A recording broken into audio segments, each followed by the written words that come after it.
Hi, Eric. Thanks. We are going to wait for about a minute to have people join us. Hello, Chaim.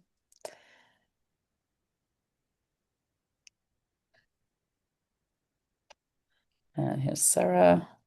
Okay, great. We have some other people. I know that there are a few others who are going to join us.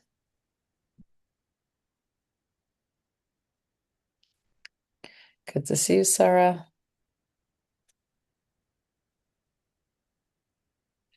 How's the weather where everyone is? Nice and warm? Nice spring day?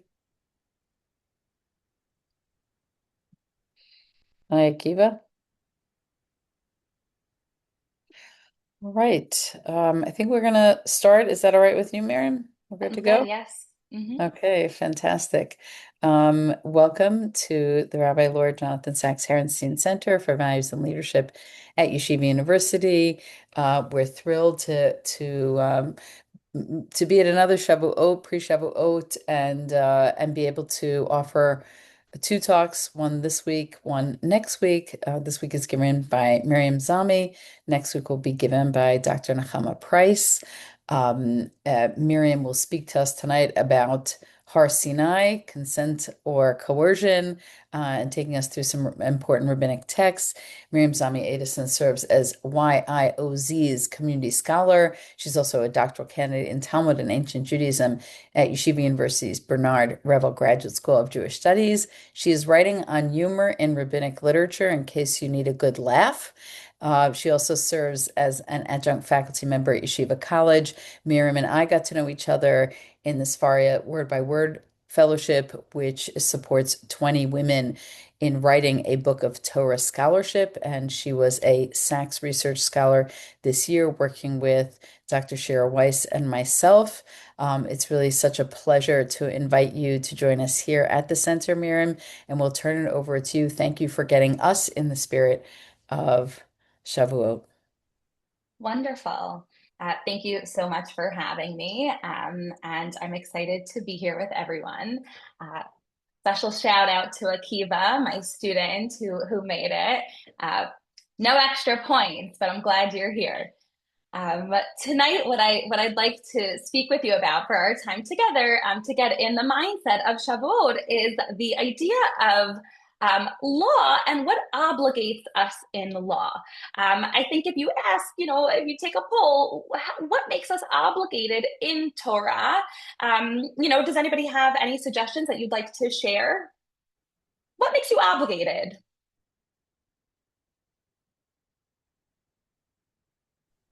The Brit at Har Sinai. The Brit at Har Sinai. Beautiful. And we're going to dig into what that means. Some people might say God, some people might say covenant, exactly like you said, Debbie. And I want to really unpack where that obligation comes from.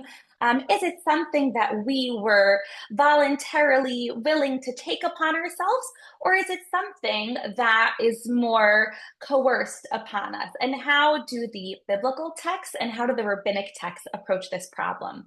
I also hope to frame these texts in discussion with the work of Rabbi Sacks, because Rabbi Sacks, as we know, was very interested in conversations around covenant and freedom. It really undergirds a lot of his work. So what I'd like to do tonight, you have the handout, I believe, in the chat, and I'll also be sharing my screen. I want to think through some of the works of Rabbi Sacks, some of his writings, alongside our rabbinic texts. So I'm going to share my screen. Okay, let me just make sure that I can see as many people as possible. And of course, I would love to hear your thoughts as we go through it. So if I don't see you because I can't see everybody on my screen, please feel free to just unmute yourself or use the raise hand function. And I'm happy to hear your thoughts. So I'd like to start off by reading an excerpt from Rabbi Sacks. This comes from Covenant and Conversation, though he does talk about a lot of these ideas in some of his books, especially The Politics of Hopes. And he draws a distinction between a contract and a covenant in order to help us understand what actually happened at Har Sinai. So he writes, source one. In a contract, two or more people come together, each pursuing their self interest, to make a mutually advantageous exchange. In a covenant, two or more people, each respecting the dignity and integrity of the other, come together in a bond of loyalty and trust to do together what neither can achieve alone. It isn't an exchange, it's a moral commitment. It's more like a marriage than a commercial transaction. Contracts are about interests, covenants are about identity. Contracts benefit, covenants transform. Contracts are about me and you, covenants are about us. So far in this characteristic Rabbi Sacks way, he draws a distinction between these two forms of engagement between two people or parties, right? A contract is transactional. It just trades goods and services between people. Covenants are about building something together. And he goes on to describe how in the Hebrew Bible, in Tanakh, we actually have examples of both. He writes, what makes the Hebrew Bible revolutionary in political terms is that it contains not one founding moment, but two.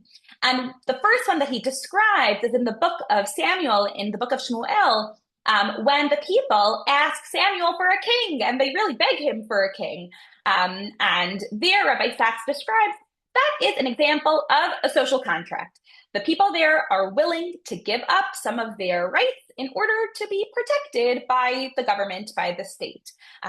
This is he says this is the earliest example of what Thomas Hobbes is going to write about many hundreds of years later, and a system which we still live by, of course.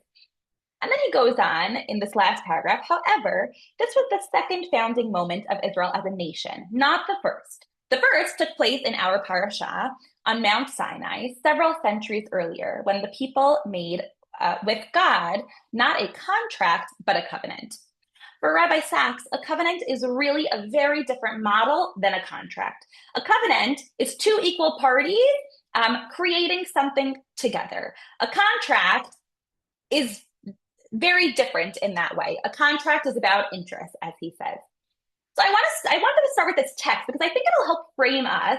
I want to actually dig into it and try to see, is this there in the literature? Is this in Tanakh? Is this in Shemot? And is this how the rabbis see it? Because, this is a bit of a spoiler alert, the rabbis are going to have a little bit of a different take on the relationship between God and Bnei Israel.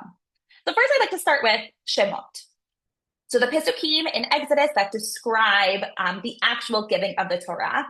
And as I read it, I want you to think to yourself, how would I feel if I were standing at Har Sinai in this moment? What are the emotions? What are the feelings that are going on? So it starts, B'chodesh HaShalishi, Latzeit Bnei Yisrael Me'eretz Mitzrayim, on the third month after the Israelites had gone forth from the land of Egypt, Bayom Hazeh Ba'u Midbar Sinai, they come to the wilderness of Sinai. So they settle, they rest there in the desert, and they rest near the mountain, in front of the mountain. Moshe Allah el ha'elokim, vayikra elav Hashem min hahar. And Moshe goes up to God, and God calls him from the mountain, Limor, Ko tomar lebet Yaakov v'tagid libnei Yisrael. This is what you shall tell Bnei Yisrael. Atem reitem asher asiti lemitzrayim ve'asa etchem al kanfei nesharim va'ive etchem elai. You saw what I did to the Egyptians, how I took you on eagle's wings and brought you to me. ועתה, אם שמוע תשמעו בקולי, ושמרתם את בריתי, והייתם לי סגולה מכל העמים, כי לי כל הארץ. And now, if you listen to me, if you obey me faithfully and keep my covenant, then what? You will be a treasured possession, a segula, among all the people. And here our famous pasuk, Atem tiyu li, mamlechet kohanim, v'goy kadosh, you shall be for me a treasured nation, a kingdom of priests and a holy nation. And these are the words that you shall tell Bnei Israel. So Moshe goes back and he tells Bnei Israel everything that God says, right? This is very familiar to us, this story. And the whole nation, the text tells us, Vayanu kol ha'am yachdav, they all answer together. Vayamru kol asher diber Hashem na'aseh. They said, everything God said we're going to do. Vayeshev Moshe et divrei ha'am el Hashem. So Moshe brings back the words to God. He's like, they said they're going to do everything. This, by the way, comes before Na'aseh v'nishma. Sometimes we forget. This is the first time Bnei Israel say, yes, we're going to do it. And now the text continues a few pesukim later. On the third day, in the morning, vayhi kolot ubrakim va'anan kaved al hahar. There were thunder and lightning and a heavy cloud on the mountain. The kol shofar chazak me'od, and the sound of a trumpet, of a shofar, very strong, very loud. Vayecherat kol ha'am asher b'machaneh. And the whole nation, the English here, the whole nation is trembling at this moment. ויוצא משה אל העם לקראת אלוקים מן המחנה, and Moshe comes to greet God, ויתייצבו בתחתית ההר, and everybody is standing on the bottom of the mountain. והר סיני עשן כולו מפני אשר ירד עליו השם, and the whole mountain, the text describes, is filled with this kind of smoke, and God is going to come down in a fire, ba'esh, vayal ashano ka'eshan hakivshan, vayecharad kol hahar me'od. There's tons of smoke and ash, and the mountain itself seems to be trembling. Vayhi kol hashofar holech vechazak me'od. The sound of the shofar is very loud. It carries, right? Holech meaning it carries, it continues. And then Moshe speaks, and God is going to answer in some sort of voice. Now, I read this entire text, even though I'm sure many of you are familiar with it, because sometimes we don't read it slowly enough to really get into the imagery of what's happening here. How would you feel if you were one of Bnei Israel standing at this moment? Any thought?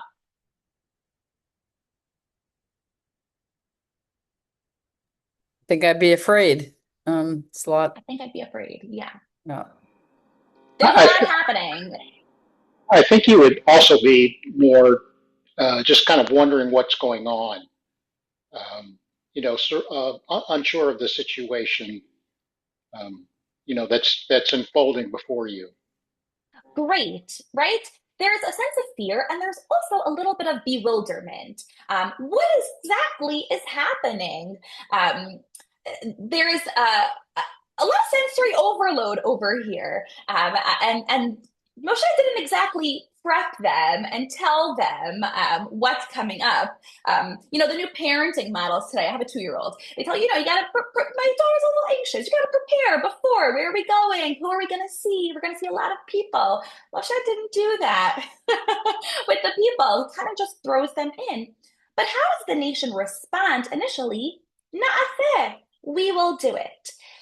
Is this a voluntary commitment, or is there a sense of coercion in this moment? Definitely coercion.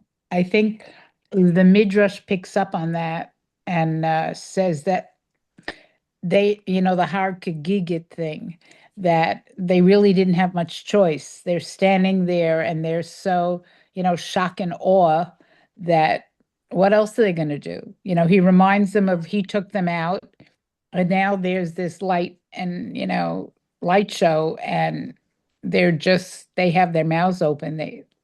What else are they going to say? Great. And this is why I wanted to start with the text from Shemot, because I wanted us to see where does the Midrash that we're all familiar with, where does it even get this from? And I think you're spot on. God's like, I did all these amazing things for you. And now what? We're not going to say yes? There is an inherent sense of coercion in the sense that we're in this moment. It's scary. God did a lot of things for us. Is there really an option to run away at this point? We might argue there really isn't.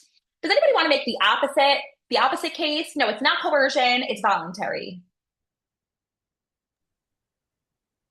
We have to. Okay, go ahead. We have to believe in free will, even at that moment. They didn't have to answer. They didn't have to say anything. They're saying na'aseh, we're going to do it. They didn't hear everything, but they still agreed. So good.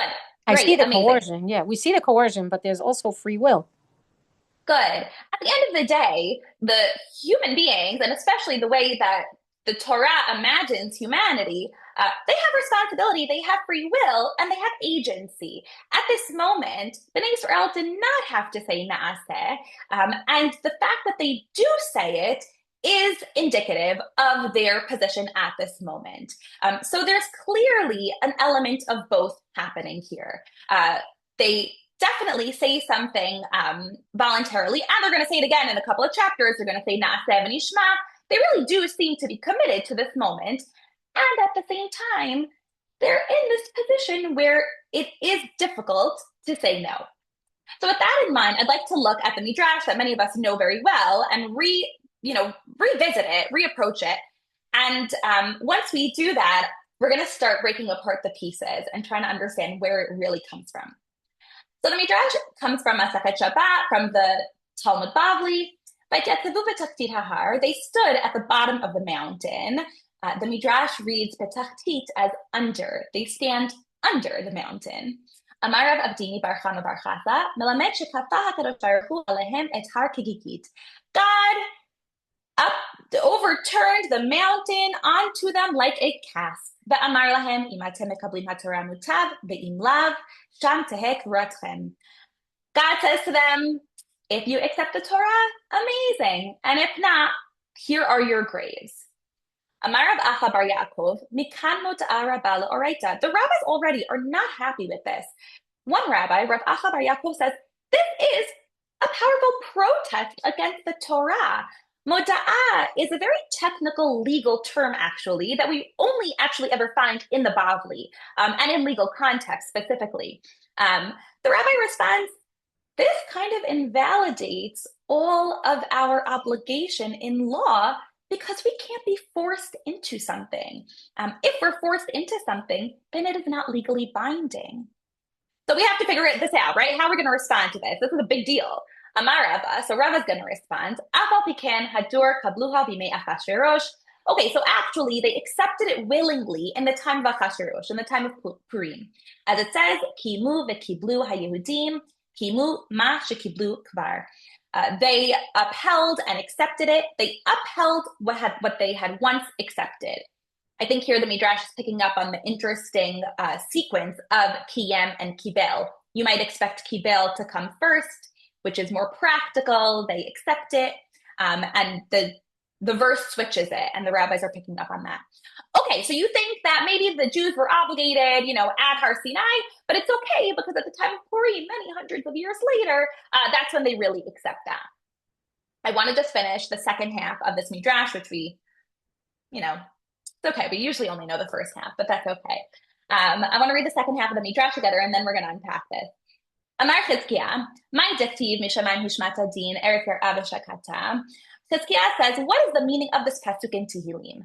You caused sentence, din, to be heard from heaven. The earth feared, and it was silent.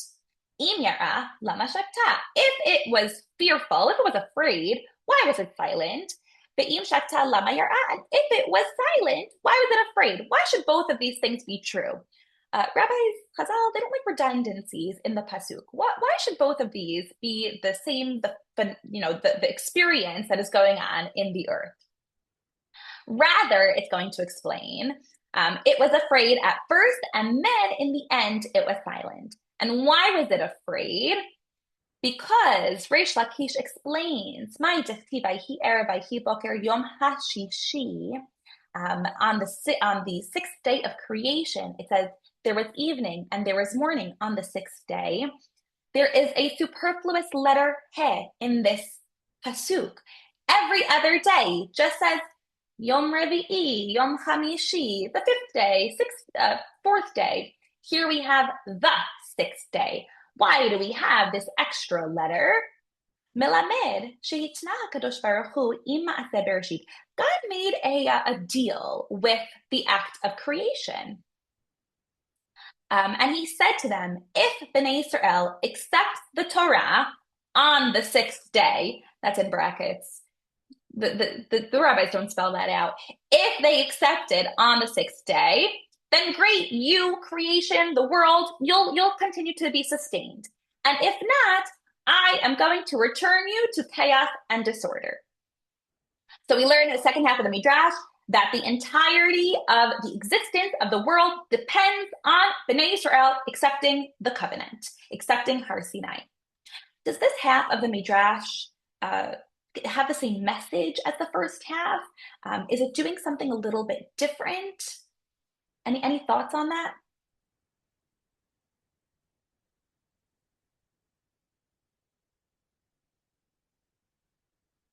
On the one hand, there's a threat of death clearly in both halves of the Midrash, right? First, God threatens Bnei Israel and tells them, if you don't accept it, this is your end.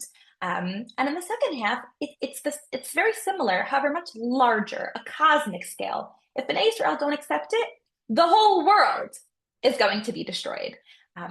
There are some very strong, even cosmic significance to the acceptance of Torah for Bnei Israel. Where does this come from, this idea? Yeah, BJ. Yeah, go ahead. So with this text, you have to kind of contrast two completely separate scenarios. The first scenario is where they are freed from Egypt and they go through the desert. They end up at Sinai, and then the mountain is held over their head as a condition. But here, it's very clear that all of this happens well before that. Yes. Because it says, it teaches that the Holy One, blessed be He, established a condition with the act of creation. Correct, So yes. at that point, again, it was like it's almost like withholding evidence in a trial.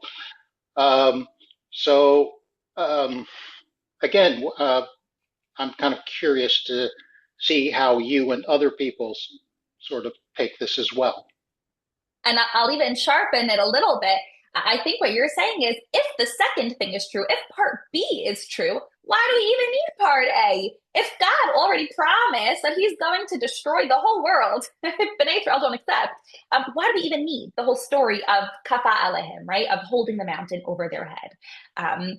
So I think the rabbis are not working in that kind of logical plane, right? These are two distinct narratives that they're bringing together because they are similar thematically, both of which highlight the real consequences of not accepting Torah.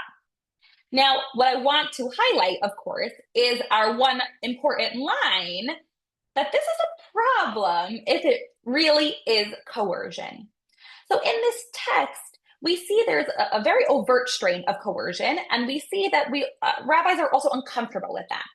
What I want to really do now in the next half of this talk to get together is understand where these ideas come from, because actually I don't think it's very obvious.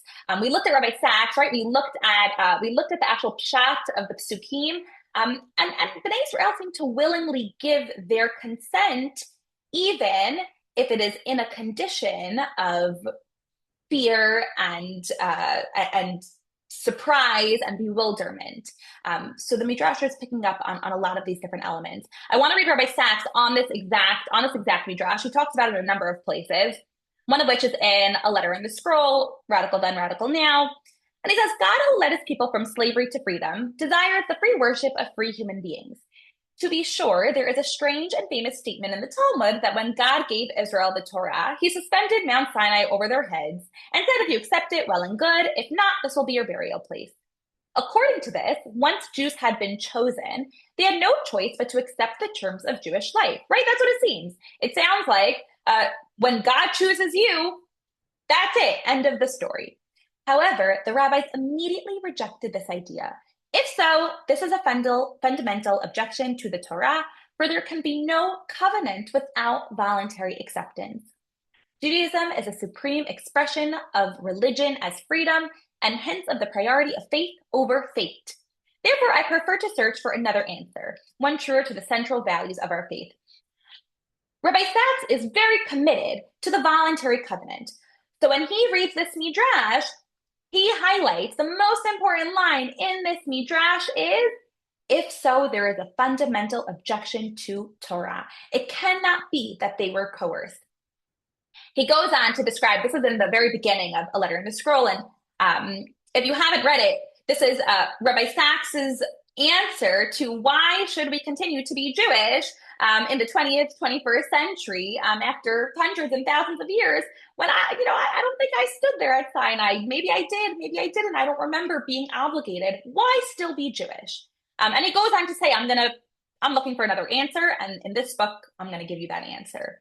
We'll come back to it at the end, actually. So for Rabbi Sacks, the most important part of this Midrash is the objection. I want to hold on to that, but I think we also have to grapple with the coercion, which is really the overt part of this Midrash. And what I'd like to show you is that in the earlier rabbinic literature, there's actually two models to look at the relationship with God. One model is one of love and covenant, like Rabbi Sacks, and another model is one of coercion. And these are two earlier models. They come from the Tannaitic period, so way before the Talmud Bavli. And we're going to see how the rabbis take pieces of both of these elements to create the Midrash that we just read. So I want to start with the school of Rabbi Yishmael. We know that in the Tannaitic period, Rabbi Yishmael and Rabbi Akiva were two Tannaim. They have two very different approaches to learning, to studying Tanakh, really. And that sometimes extends into their more philosophical musings of Torah. So coming from the Mechilta, this is an early rabbinic text. The text explains, the Midrash explains, Vayetzetzevu, back on our pasuk, nitzpepu, they huddled together. This teaches that the Israelites were afraid of the wind and the earthquake and the thunder and the lightning that was coming, right? This is like what a lot of people said. A little bit scary, there's a lot going on. Rabbi Yishmael Midrash really picks up on that. Yes, they were afraid. This teaches that the mountain was torn away from its place, and they came and they stood under the mountain. As it says in Devarim, and they came close and they stood under or near the mountain. And it goes on and it says, and on this topic, by the way, there is a pasuk in Shir Hashirim.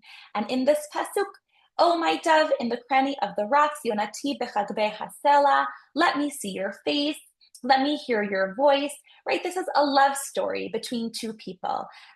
This scene is talked about, the Midrash says, in Shir Hashirim. According to this Midrash, why are the people huddled under a mountain? Seems like it's really out of protection. They were scared. God picks up the mountain and he tells them, come, get in here. I will protect you. So it's a very different register than the Bavli that we just read. And this Midrash doubles down on that by using Shir Hashirim, which is really the love story of God and the Jewish people for Chazal. He says, this exact moment, this is what Shir Hashirim is talking about. So for this Midrash, the whole scene of being under the mountain is because of God's love for the Jewish people. And this extends further in other depictions of the relationship between God and Bnei Israel in this school of thought. So another example, Anochi Hashem Elokecha, right? The first of the 10 Commandments. Why, the Midrash asks, why were the 10 Commandments not said at the beginning of Torah, right? Like, I don't know, it's a very important part of Torah. Why not start with the 10 Commandments? And it brings a mashal. What can we compare this to? To a king who entered a province, shenichnas lamedina, amar lahem. He tells the people in the province where he goes, he says, can I rule over you? And the people say to him, what have you done for us that you should rule over us? So what does he do for them? He bana lahem et hachoma, so he builds them a wall. Hichnis lahem et hamayim, he brings them a water supply. Asa lahem milchamot, he fights their wars. And then after all that, he tells them, Emloch alechem, can I be your king? And then they say, yes, you may be our king. And here's the nimshal. Likewise, God. When God took Bnei Israel out of Egypt, he kara lahem et hayam, he divided the sea for them. Harid lahem et haman, he brought them the man. Hegiz lahem et haslav, he brought the quail from heaven. He'ela lahen et habe'er, he brought up a well for them. He fought the war of Amalek for them. And then he tells them, should I rule over you? And they say, yes. רבי אומר, להודיע שבחן של ישראל, כשעמדו כולן לפני הר סיני לקבל התורה, השוו כולן לב אחד לקבל מלכות אלוקים בשמחה. This is a praise of Bnei Israel. When they all stood together at Har Sinai to receive the Torah, they all had one mind to accept the kingship of God with joy. This text creates a power structure between God and Bnei Israel, where the power really resides with who? With the people. God is reliant on them to be appointed. And in order to be appointed as their king, God has to do all these amazing things. And this actually, if you read, the progression of Shemot, a lot of this actually does happen right before they even get to Har Sinai. There were so many trials and tribulations before they even get to Har Sinai.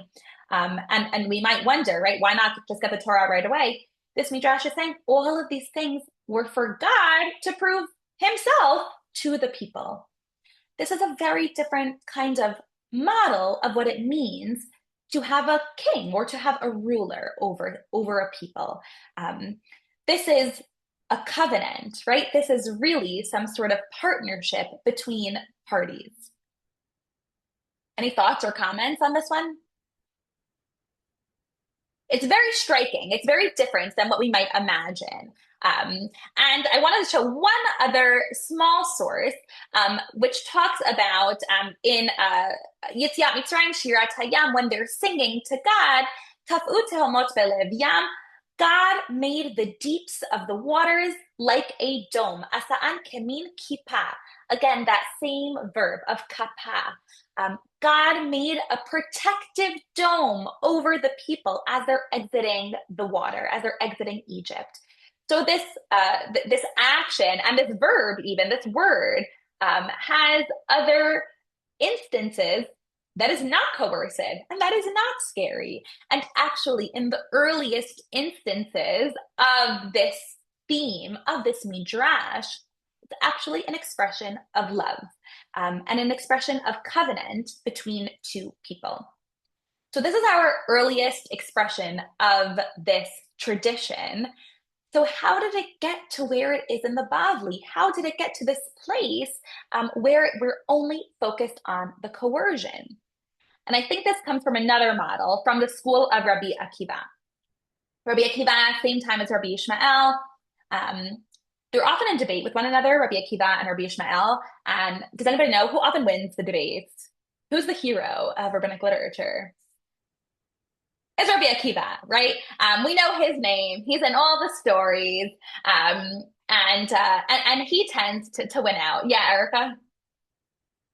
Yeah, I've just been thinking a lot about the conclusion of this midrash with the idea "Lekabel Malchut Elokim b'simcha," and when you look at the difference between the Bavli and this, this is all, in a way, this is all the things that happen pre-Sinai that are sort of deposits of trust. So, because you can't eliminate the scariness of the actual biblical text. The biblical text does not communicate, all the, joy and love and trust, but it actually reminds me a little bit of the scene in The Little Prince, where the little prince goes on, on the planet with the king. And the king wants to be a good king, so he only tells you to do what you actually want to do anyway. But in this, it's like they're thinking about all the things that God did for them beforehand, so that when scary things happen, there's so many deposits of trust that they're willing to enter the fear. Whereas I think we start in the Bavli on the actual mountain without all the the on-ramp of the relationship, it seems. That's a beautiful point. And what is typical of Midrash, of Chazal, is to sort of atomize the text and to say, this is what I'm focusing on, right? I'm not focusing on the context. And actually, the person in Chazal who tends to focus on context is Rabbi Ishmael. This is one of the reasons why most of rabbinic literature doesn't follow his approach. He is what we might call more Peshat-oriented, although at that time that wasn't a term that really existed. But Rabbi Ishmael does take the context into consideration So I think you're exactly right. Here, we have to look at the grand scheme of the relationship here. All of these things, all of these deposits, I like that terminology, right? They build up the social credit, right? And now God has credibility with the people. Whereas the Bavli, and we're going to look at Rabbi Akiva in a minute, whereas the Bavli is focusing on this moment. This is a scary moment, and let's play that up. Great. Any other thoughts, comments? Rabbi Akiva has a little bit of a different approach. Now, in the Midrashim from the school of Rabbi Akiva, they don't talk about this Har Sinai specifically. It doesn't have the Tachtit Hahar. The earliest reference to that is in the Rabbi Ishmael Midrashim, and there we saw it was a moment of love and protection. But what we do have in the Midrashim from the school of Rabbi Akiva are other texts that talk about the relationship between God and Bnei Israel. For instance, source 8. He avadaihim. Shatrai kadem alehem rishon. They are my servants. I took them out of Egypt. They shall not be sold as slaves, are sold. We just read this a couple of weeks ago. We just read this this week, around this time. Right? They are my servants. Asher hotzeti otam me'eretz Mitzrayim al tenai shelo yimkeru mimkeret eved. My deed of servitude came first. I took them out of Egypt on condition that they should not be sold as slaves or sold. Right? The law about not selling Bnei Israel as slaves. What is the reason for that? Sifra, right? It doesn't say, oh, because of human dignity and because, we care about all people, which I think is underneath this also. But it's because they're my slaves, God says. My contract, my shtar came with them first. You can't now go sell people to other people. I own them. That is the basis. And again in the Sifra. Right, Sifra Behar, that's coming up. That's his Shabbat. And again, Sifra Shmini, source 9. Below titadmeu et nafshotechem bechol hasheret harames al haaretz.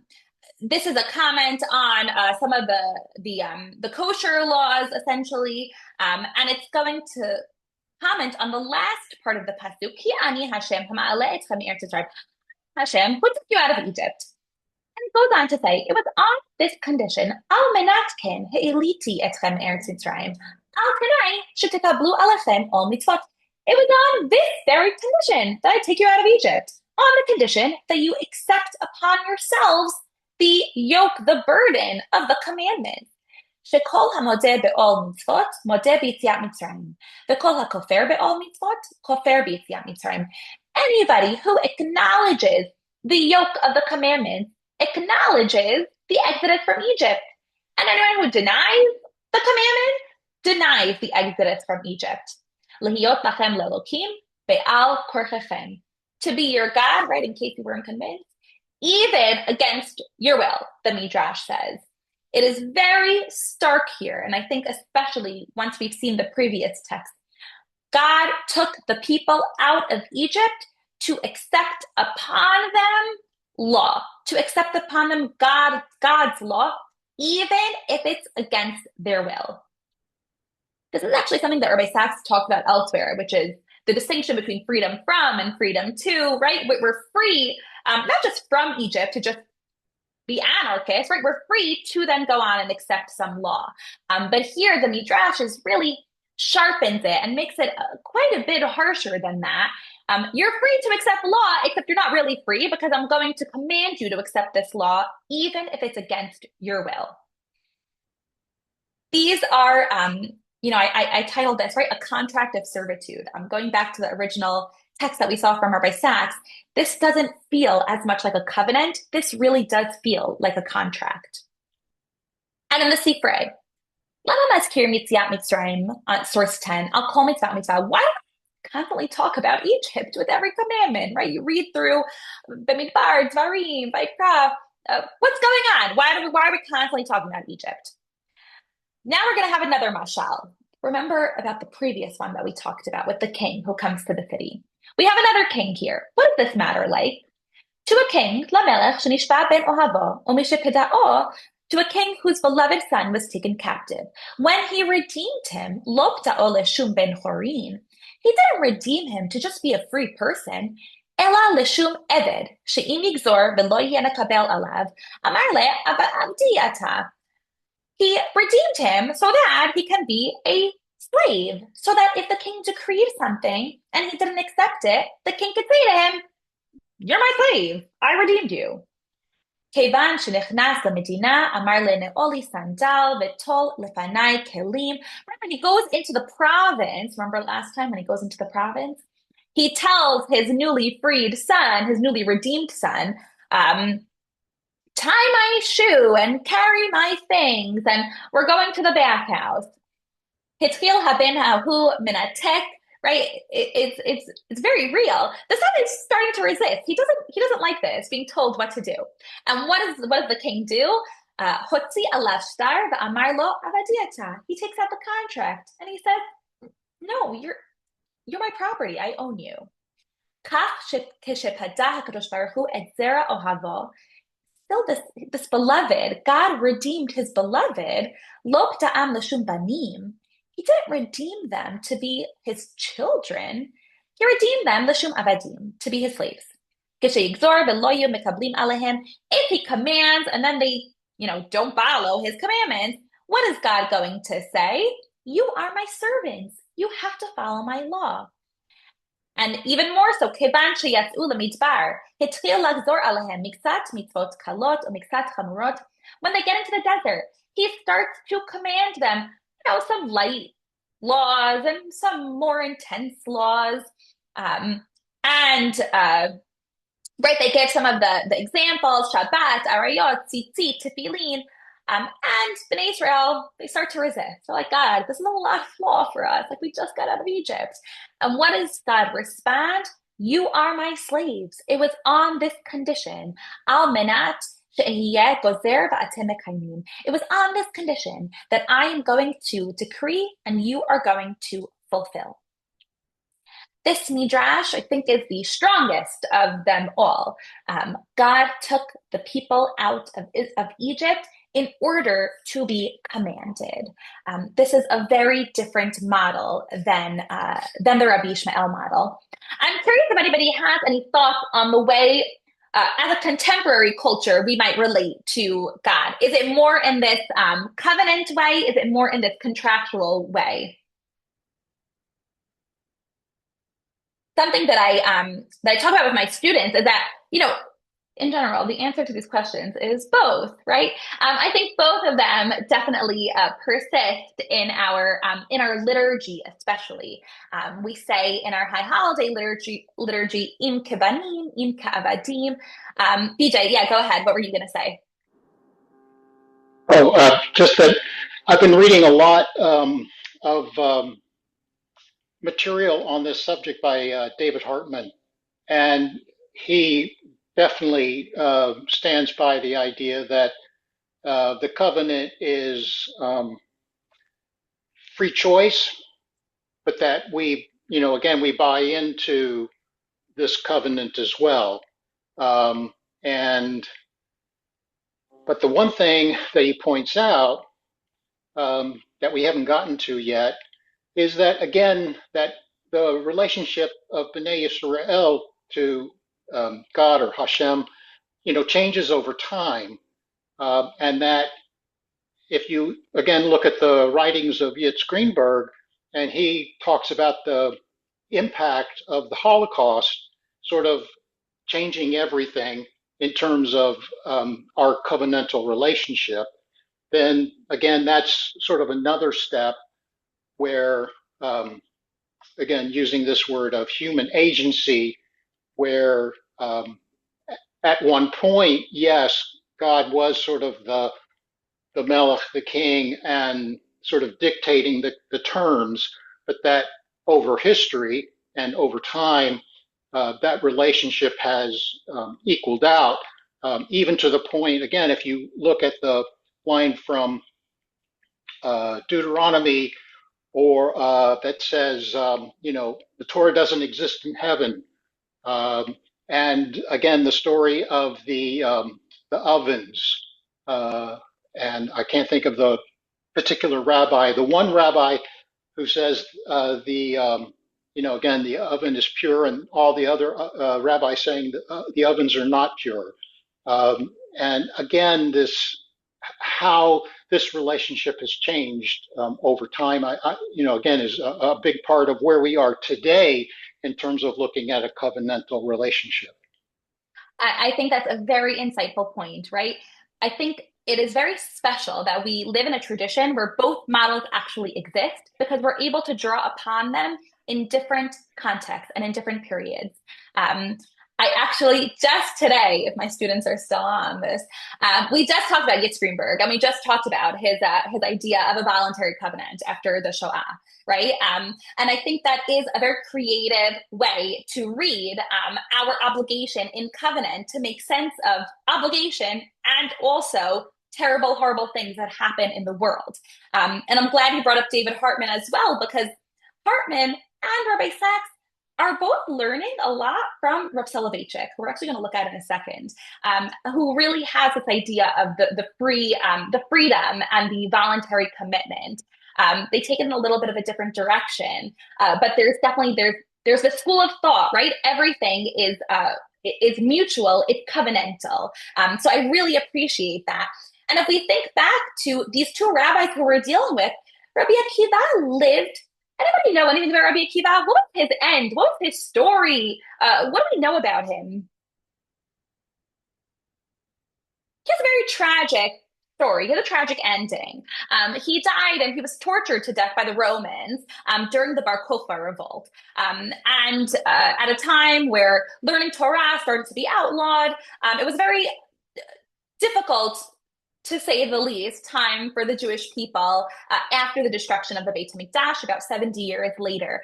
In that kind of context, it is interesting that Rabbi Akiva feels drawn to a servitude model over a freedom model. But I think it makes sense, because even in the midst of severe persecution, there is this sense of forever an overriding commitment to God. Perhaps the only way to explain that is with a model of servitude. And I think that is what his model is able to get at. Whereas in a time where we feel we have agency, we can choose, we can explore, we can go this way or that way. This is also Levinas. Emmanuel Levinas has a beautiful chapter on this story as well, and he takes it as an analogy for modern man. Right, we need to explore, and we look at every type of theory, and sometimes you just have to say no. You are just obligated. But perhaps the Rabbi Yishmael model is relevant and is accessible to us when we feel that we have all the agency in the world, but we choose Torah out of love. So I want to, in the last few minutes, I want to look at a quote from Rav Soloveitchik, and then again to look back at Rabbi Sacks, who talk about these ideas. Are we choosing or are we chosen? And are those two things mutually exclusive? So Rabbi Sacks talks about this Midrash in The Lonely Man of Faith in a footnote. That's where a lot of his best work takes place, right? He says, it appears that God required two commitments on the part of the community, a general one to abide by the will of God while the community was still unaware of the nature of the commitment, and a specific one concerning each individual law. He says, of course, right? The whole chapter that he's writing, this chapter 5, is about the covenantal community. A covenantal community is based on equal partnership. That's his whole premise in The Lonely Man of Faith. So he says the second commitment was assumed under constraint as expressed in this Midrash that we're dealing with. He says it's not the whole Torah that was accepted under constraint. It was only the commitment to certain minutiae of law that they were not exactly aware of at the time. That was accepted under constraint. The reason, and here I think is the most important line, the reason for introducing an element of coercion into the Great Sinai Covenant in contradistinction prima facie to the biblical story lies in the idea that covenantal man feels overpowered and defeated by God even when he appears to be a free agent of his own will.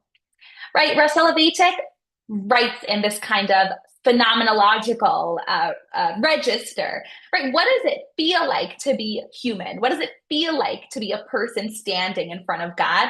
And he says, that feels scary. To go back to Shimon, it feels overwhelming. And you don't have to stand at Sinai with the trumpet blast and with thunder and with lightning to feel that sense of awe. You might feel it in shul, right? You might feel it when you're watching the news. I think we do. You feel this sense of being overcome with something larger than yourself. That's where the constraint model comes in, right? That's why Chazal introduced this idea of coercion, because something in us says, we don't know. There's this mystery out there, and this is the feeling that we are just obligated. And so Rabbi Sacks, who, of course, very well is familiar with Soloveitchik's ideas, he writes about this in many places, and in a letter in the scroll, which we started with. In Nitzavim, in his essay on Nitzavim, he talks about a lot of these issues. Why be Jewish? This essay is called. I really love this statement. It is a peculiar post-Enlightenment delusion to think that the only significant things about us are those we choose, right? We think as modern people that the most important things about us are the things that we get to choose. For the truth is that we do not choose some of the most important facts about ourselves. We did not choose to be born. We did not choose our parents. We did not choose our time and place of our birth. Yet each of these affects who we are and what we are called on to do. We are part of a story that began long before we were born and will continue long after we are no longer here. And the question for all of us is, will we continue the story? The hopes of 100 generations of our ancestors rest on our willingness to do so. Deep in our collective memory, the words of Moses continue to resonate. It is not with you alone that I am making this sworn covenant, but with whoever is not here with us today. We are each a key player in this story. We can live it, we can abandon it, but it is a choice we cannot avoid, and it has immense consequences. The future of the covenant rests with us. Now, in this text, Rabbi Sacks is not referencing our Bavli text, but I think this is actually his best response to the Bavli text, which is that, yes, the covenant is something that we must freely enter, but why then does the Bavli choose to go with the model of coercion? Because to be born Jewish is to be born into a sense of obligation, and I think that that's what Rabbi Sacks gets at. We have this obligation to, literally the title of his book, right? To be a letter in the scroll, to really keep the scroll going, to let the tradition keep going, because everybody is relying on us. And when that is the case, when that is what Jewish identity is, how can you say no? So within this one text, within this one moment at Sinai, which was, yes, freely given, however, also this moment of fear and trepidation, we have these two models held side by side. It is something we can choose again and again, and it is something really significant that we are chosen. Being chosen brings with it its own sense of obligation and its own sense of responsibility. So being obligated in law, in this sense, is a burden. It is a contract of servitude, and it is also a privilege. It is a covenant of love. So again, is it either or? Like I said, the answer is always both. I think Rabbi Yishmael and Rabbi Akiva really both draw out the truth of the actual scene in Shemot.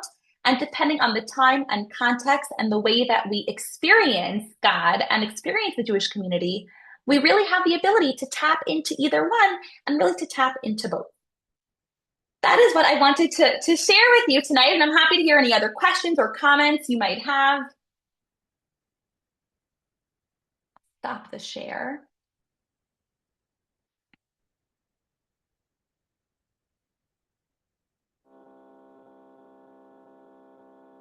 Yes, BJ, go ahead. I'm sorry to kind of be dominating the discussion tonight, so forgive me. It's just that I'm very interested in this topic. And again, if you look at the concept of choice and obligation, I just realized that's hardwired into humanity. Our hardwiring is to basically do all the things, or to do many of the things that we're really not supposed to do. And so it's our choice to be good. It's our choice to be polite. It's our choice to give tzedakah. It's our choice to help others. Um, Not that, again, human nature is all evil, because I don't believe that either. But again, according to Jewish tradition, there is an evil inclination that we struggle with all the time. And so again, when you again look at this idea of free will and obligation, you know, the it's like the it's like the obligation sort of pulls us more into getting into trouble in some ways, and that the free will is like, no, I won't do this. I'm going to go in another direction. So, or you could look at it vice versa, where the free will is like, oh, I want to do all these bad things, you know, but again, you have this sort of pull the other way with this obligation, like, no, I need to, I, I shouldn't lie. I should, do this. I should do that. Does that make sense? I would even add a third element to that, which is that with free will comes obligation, right? They're not even two things that pull at a person in separate directions. It's actually really the more free will you have, the more obligation you have, and the more responsibility you have. And I think that is one of the ideas that is underlying the whole concept of covenant to begin with. Yeah, great. Miriam, I thought you did a great job. I thought it was very comforting to hear the explanation you gave between the covenant and the contract, and bringing all these the free will and the obligation that we have. You answered a lot of things that I've struggled with a lot of times, and I really appreciate your whole presentation. So thank you very much. Thank you so much. I appreciate that. All right, Miriam, thank you. Thank you for helping us sort of put this in a relationship context, the experience of Shavuot we're soon to have. Think about marriage and other partnerships where, there has to be a blend of obligation and comfort for relationships to be meaningful, what we invest and what we receive. So thank you very much for joining us and for helping put us in the mindset of Har Sinai. Maybe a little bit of avdut, a little bit of servitude, a lot of contract, a lot of deposits of love. We want to invite all of you and your friends to join us on Monday night at 8 o'clock for Dr. Nechama Price. We'll be speaking about bad reputations, Orpah and Vashti, which excerpts from her upcoming book, The Villains of Genesis. That's fun. Miriam, wishing you and all of our guests tonight a Chag Sameach. Hope to see you on Monday night. Thanks so much. Thank you. That's Samaya. Good night.